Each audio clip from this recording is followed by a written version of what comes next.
Macmillan Audio presents Never After the 13th Fairy by Melissa de la Cruz. Read by Imani Jade Powers.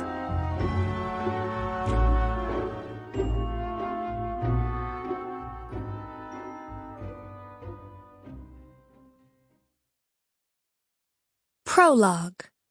The Invitation.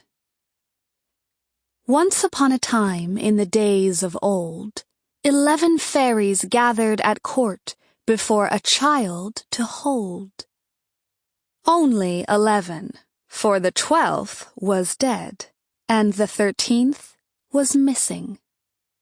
An invitation for every living fairy, except the 13th, had previously been sealed, sent, and delivered.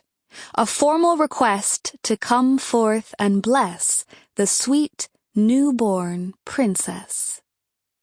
Now all of Never After had come to Westphalia to celebrate this long-awaited day.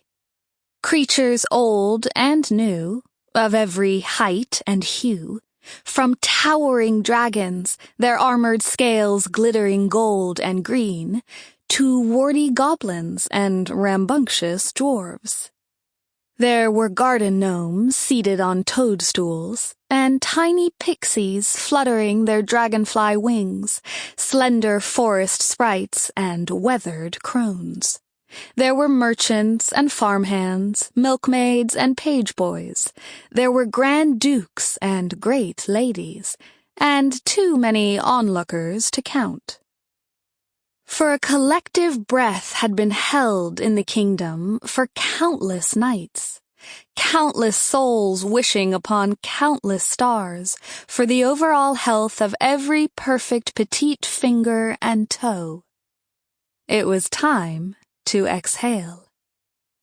A new princess, the precious future of the kingdom. On the day of the christening, handsome King Vladimir and beautiful Queen Olga sat atop their thrones, gleaming smiles upon their lips, brilliant white teeth shining and blinding. A dazzling display of both pride and prize as they hosted a fête of impressive size. It was almost like magic, as if with a snap of the fingers it had happened at long last. Voila, a baby. All that once was now forgotten. A fresh new present, dreamy and vast, devoid of the unfortunate past. And yet, there was a motive behind each mirror. What was that? A maniacal laugh sounded in the distance if you listened closely enough, but none could hear it, because none would hear it. The babe, Princess Eliana, had been longed for. That she was desperately wanted was the understatement of the century. The king and queen had been in the throes of despair, hoping and waiting for this baby girl. She was the stuff of dreams delivered. Princess Eliana was safe and warm, swaddled in cotton and fluff, wishes and moon dust.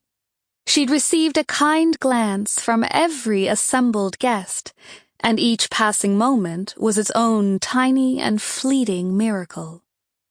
Delight flitted through the air, leaving sparkles of joy and wonder in its wake.